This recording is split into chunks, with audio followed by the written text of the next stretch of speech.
好，大家好，今日講個話題咧就係挪威嘅夏蘭特。咁夏蘭特咧就係挪威嘅前鋒啦。咁啊前幾日啦，睇到佢對呢個巴西隊將佢搞掂嚇。巴西隊就俾佢踢咗出局啦。咁同埋呢個夏蘭特咧就好勁嘅。咁佢唔係突然間彈出嚟嘅，本身都好勁嘅。咁佢而家係曼城嘅一個效力於曼城啦，即係曼徹斯特城啦即係英國嘅英國嘅球隊嚟嘅球會嚟嘅嚇。咁我都有睇呢嗰場波，咁都係開頭唔覺得，都唔知咩料噶嘛。哇！195 6尺4寸6尺5寸到啦，好高啊有大隻咧，有高咧但係又腳法犀利喎咁呢個都係同佢嘅八字有關係嘅咁打低巴西隊咧，開頭都因為大家都唔知咧，你真係以為佢冇料到，但其實你睇翻佢個背景咧，其實佢哇好勁喎佢已經係年薪係2700幾萬英鎊一年喎，係2700幾萬英鎊一年喎，年薪喎。咁即係佢係賺好多錢喎，即係佢如果冇咁上下斤兩，佢賺唔到咁多錢㗎嘛師傅都一樣嘅啫咁我哋睇下八字啦，好冇本身咧佢係幾有趣一個人嚟嘅，係好分離嘅咁好啦，年柱咧就係庚辰啦，月柱就係癸未啦，日柱就係庚辰啦。庚辰灰缸嚟㗎，灰缸係有所成就，亦都係可以一敗塗地嘅有所成就嗰時係好有所成就，一敗塗地嗰下就係時來運到嘅啫咁好啦，咁高大威猛啦，啲洋金金就已經係啦，硬淨啦，但係有癸水喎，就亦都有溫柔嘅一面喎佢踢波都好有智慧嘅喎，佢踢波都好醒喎。佢對巴西咧，佢表現到佢個攻擊嗰陣時咧，佢嗰下係鬥入去喎，佢鬥一鬥入去想笠龍門嘅喎，不過笠唔到咁解啫喎。之後就大腳抽射頭槌，第二下頭槌入，第一下鬥唔到，第二下頭槌，第三下大腳抽射，咁咧就冇計啦。佢個有顯身價咁因為佢個癸水咧亦都。你唔好理佢十神係咩先，暫時，因為佢係洋金金啦，好強悍啦，但係癸水咧亦都有陰柔嘅一面嘅譬如佢鬥起，即係鬥個波笠龍門呢下都係唔係下長傳急攻噶嘛英國波係長傳急攻噶嘛南美波係細膩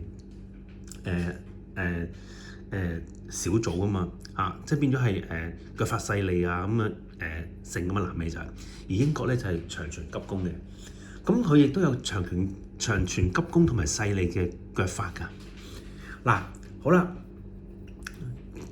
庚辰好啦，金呢個比啦，辰有陣時咧，我哋要知道一個命主個八字咧，佢個身佢個格局係咩先嘅格局係有身旺啦、身弱啦、專旺同埋重格嘅就算我教嗰啲學生都係咁講㗎啦咁但係問題你要睇得出佢係個格局係好緊要嘅。如果你睇錯咗，或者你一知半解，或者你唔湯唔水嘅，你個判斷之後就錯晒。但係佢唔會知錯，因為佢一路咁穿鑿附會落去啊嘛。當佢一路咁穿鑿附會落去，咁佢就自己對號入座，將呢個夏蘭特嗰啲或者喺維基望到啲資料咧，全部對應晒落個八字度。咦，講到似層層喎，其實呢種係對號入座嘅現象嚟㗎。咁做算命嗰條友其實都係懵閉閉，佢唔識得分辨呢樣嘢嘅佢可能得個三腳貓咁就即係扮晒好熟咁咯，但係其實都係一知半解我一定要知道咗佢嗰個命格先嘅。你搞錯咗，你再分析落去頭是道喎，講到唔好意思錯晒係啦。好啦，咁庚啦、辰啦，辰就係金生水、水生木啦。金生水，水生木，水啦，水啊呢個雙啦，呢個雙啦，木金克木呢個正財啦，土土生金呢個偏印啦，未金生水水木生火，木生火，乙木呢個正財，火克金為官星，己係正印。好啦，呢個都係偏印啦、財啦，同埋呢個雙。好啦，呢個就有夏蘭特嘅八字啦，開咗啦。咩格局咧？係假專旺格局。假專旺以呢個土金為喜用㗎。土金啦，我覺得呢度係印星嚟嘅，應該印星。係印星嚟㗎啦，我時柱應該就係印星透天光㗎啦，咁點解咁講咧？你唔好以為佢係身旺喎，你得個雙，佢下低印就斷晒個雙嘅氣㗎啦，印已經斷咗氣㗎啦，同埋係蝕呢個雙㗎，係黑蝕個雙㗎，只係個比係新個雙㗎咋。簡單啲嚟講，呢個雙係唔透氣㗎，落下低。咁的話咧，咁呢個應該就係假專旺格局，此其一。其二，你要對翻佢個大運。咁第一件事，呢個係一個假專旺格局，絕對唔係身旺。你用身旺去，有啲人去身旺度，哇，好聰明啊，好有領導才能啊，個雙關乜春事啫？佢都有蠢嗰陣時噶嘛。你睇下夏蘭特佢哋兩隻眼咧，夏蘭特咧佢兩隻眼咧好窄噶，眼即係眼嘅眉宇之間咧，兩眼係好窄噶，唔聰明噶唔聰明，唔會聰明得去邊，即係射波。佢打波好叻，好專注打波，即係好似Forrest Gump 呢套戲Tom Hanks 嗰套 Forrest Gump 咧，佢打啲美式足球好勁噶。點解？因為佢一味衝啊嘛，佢一味專心。打波叻嘅人唔代表佢聰明啊，打波叻嘅人通常都唔會好聰明。咁呢個夏蘭特咧，其實就唔係咁聰明噶。唔好意思，睇個相咧，兩隻眼太窄啊，眼同眼之間嘅距離太窄啊，好窄噶。唔係聰明嘅人嚟㗎咁呢個雙咧就絕對係忌神嚟㗎啦你以為呢個時柱好多財星啊嘛？你以為啫點解咁講咧？我哋再睇埋落去咯。咁好啦，呢個印星因為佢假專旺啊嘛，印星一定係丙令到日主㗎啦即係佢同個家庭關係好緊扣咯點解緊扣咧？因為佢阿爸又係足球員，佢阿媽就係田徑運動員嚟噶嘛，兩個都係代表國家隊噶嘛。一個係前足球員，一個就係田徑員。佢阿媽又田徑運動員嚟嘅，佢阿爸都係踢職業足球嘅。咁呢個佢同個家庭個淵源好深厚咯，個理由咯咁老豆踢波咁樣，個仔踢波咁老豆做警察，個仔係嘛？咁個仔咪做警察咯個老豆賣豬腸粉嘅，咁個仔咪又賣豬腸粉咯，即係咁解啫嘛OK 咁假專旺格局，咁我哋睇下佢個大運先啦，大運丙戌。假專旺格局咧，金錢嚟㗎，金就係錢嚟㗎啦，揾到錢係金嚟嘅。咁點樣證明佢係金去揾到錢咧？咁我哋慢慢睇落去先啦咁佢而家睇先佢而家2026，佢係2000年出世，佢25歲啫嘛，啱啱丙戌大運冇耐啦咁佢真係，但係佢而家都係2700幾萬英鎊喎，2700幾萬英鎊喎，好勁喎，一年喎，2700幾萬英鎊一年喎，成10喎，你將2700幾萬乘10喎，等於港幣喎，係好緊要嘅喎，咁係咯，嗱咁丙戌啦，丙火克金呢個煞嚟嘅，戌火克金，火係咩？火係官啦，辛係劫啦，土係偏印啦，七煞坐印啊！七煞坐印咧，丙呢度冇嘢啦，戌呢度戌同埋辰咧就地沖嘅，戌辰地沖咧沖咗呢紮去嘅，咁即係呢紮唔相干啦，得翻個印同埋個煞咯，七煞坐印咯，七煞坐印。咁如果你話呢度係財，唔好意思啦，咁呢度係你話有人話呢度係財，係時柱係財，所以財雙食生財，財生官煞，咁咪搞掂咯。但係你唔係就淨係睇呢啲十神啊嘛，你要睇埋個地支，地支全部忌神嚟噶嘛，咁咪變咗係虛浮天干咯。呢個都係印星嚟噶嘛，原局大運嘅地支全部係忌神，佢上邊三期交匯唔可能係喜用神嚟㗎，佢冇個力啊，冇根啊，冇個根去支持啊，全部都係克蝕佢㗎。咁呢度點會贏到世界？即係咁賺到咁，唔好話贏唔贏到世界盃入到咁強啊！打贏巴西唔好講呢，佢淨係賺2700幾萬英鎊，呢度已經係證明到係個根係一定會重㗎，個根係重嘅。咁由於一個印星同個煞，等於推理遊戲啫嘛，印同埋個煞係相通嘅。咁有咩嘢可以令到個煞係會成為喜用神啦？唔要個雙，咪呢度要印咯，而印係克個雙噶嘛，即係佢有時好唔聰明嘅，佢攬住喺唔着衫攬住阿挪威公主都得嘅，佢係咪蠢咧？係咪即係佢好蠢咯？佢咁做其實佢好蠢咯，好詐忌咯，佢唔用腦咯。有咩理由唔着衫攬住個公主咧？公主喎唔係公仔喎，咁呢啲咪佢自己唔識分寸咯，冇腦咯，唔得聰明咯，冇手段咯，好大問題咯。嗱咁再講下，咦係咪或者係財咧？有啲人下低全部係忌神唔緊要啦，梗係唔係啦？當呢度係忌神的話咧，就冇咗根噶啦，連個大運個地支都係印星，就係你而家新旺嚟講就係忌神嚟噶嘛。咁咪佢個天干咪虛浮天干，虛浮天干唔係力量嚟噶。好啦，我再推前佢一個運啦。推前佢一個運咧就係呢個佢15到24歲月有啦。咁佢而家都2700幾萬英鎊啦，之前都係好多噶啦，都唔少噶啦，好多月啦。金克木，哇財啊錢啊，呢個係啦，搞掂啦。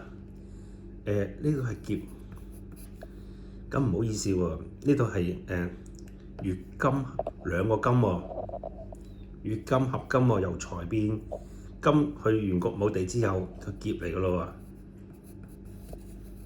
喎。月金合金，大運地支為引，佢因為佢喺原局嗰度先原局冇啊，咩大運劫星干支同氣喎，劫星干支同氣揾幾百萬，揾幾千萬英鎊一年喎，咁呢度咪肯定係喜用神啦，劫係錢嚟噶嘛，你身旺喎，身旺去邊揾到咁多錢啊？計埋呢條數先得㗎，係咪先？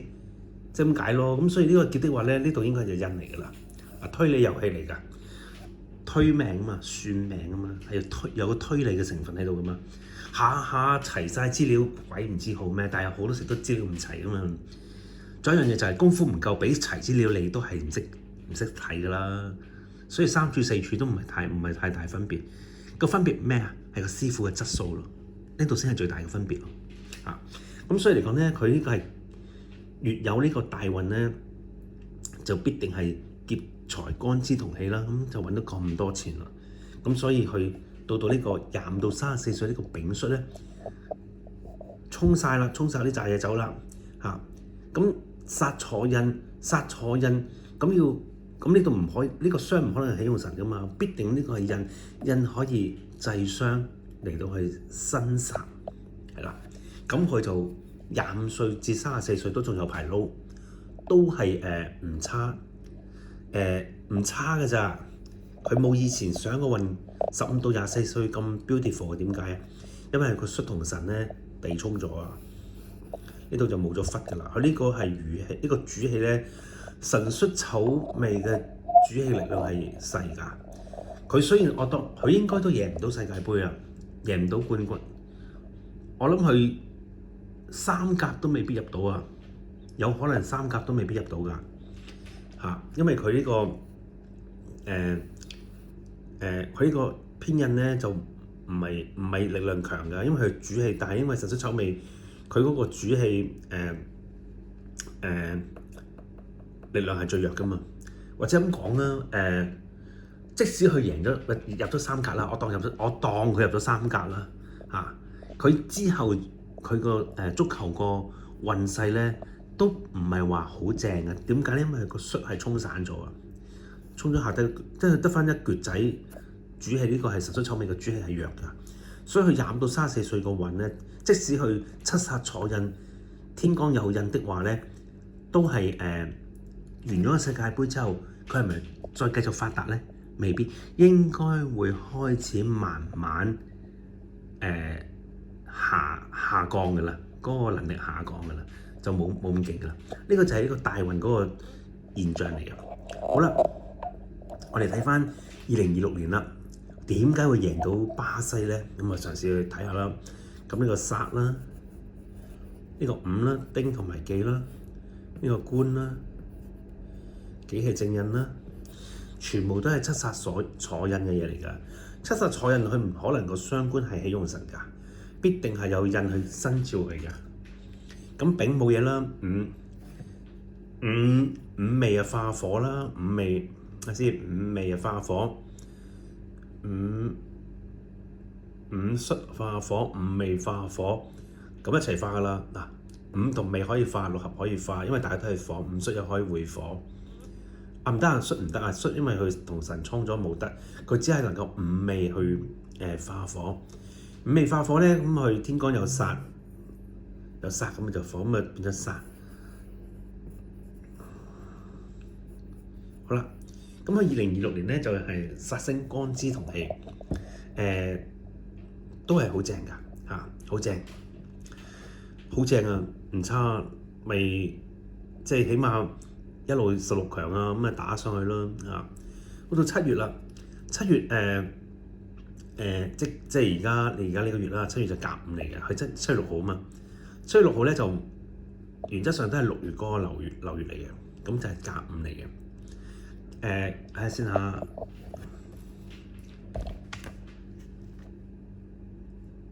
係啦，佢未過呢個月尾嘅，所以呢個甲午咧，甲係咩啊？甲係偏財咯，午嘅都係官同埋印咯。咦？咁佢點贏啊？呢個喜用神嚟噶嘛，咁咪贏咯，係咪啊？身旺嚟噶嘛。啊，唔好意思喎，兩個金去克個甲喎，呢個財星就打柴噶咯喎，即係發揮唔到力量喎。你嗰個財星係喜用神嘅，咁佢點會打得人巴西啊？啊！喺7月期間啊，咁呢個財星咪顯然係個忌神係俾佢兩球啊嘛，一球兩球贏咗巴西咯，係咯，條數係咁計啦，係咪？午啦，午仍然係午未化火啦，未化火又係煞啦，煞係啦，咁咪仍然係財坐煞啦，但係呢個財冇咗力㗎啦，即係個財星即係個破呢個偏財星係事業唔好嘅意思嚟嘅。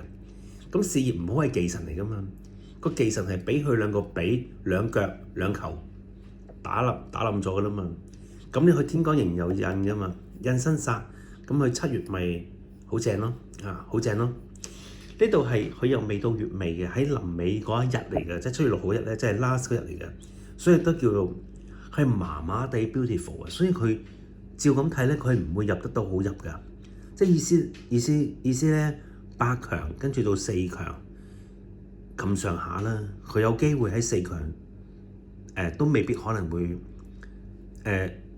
只可以講佢唔係話好強勁咯，因為阿美斯同埋法國都好勁噶嘛，美斯同法國都好勁噶嘛，跟住有一隊爆冷出嚟嘅就唔奇噶嘛，所以咧呢個挪威咧就唔係話一定話好勁，咁呢個球員係勁一件事啦，咁你都打波係一隊人打噶嘛，唔係一個人打噶嘛，係咪先啊？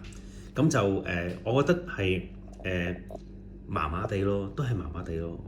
我覺得係未必話咁咩明日之星咁緊要咯嚇，可能未必，可能係咯。我只可以講當然有好嘅球技睇，但係佢啲球技係一板一眼嘅啫，佢唔係話好靚啊，好似撞牆啊、美斯嗰啲咁刁鑽嘅。你睇美斯嗰啲直頭好靚嘅，睇得好靚嘅。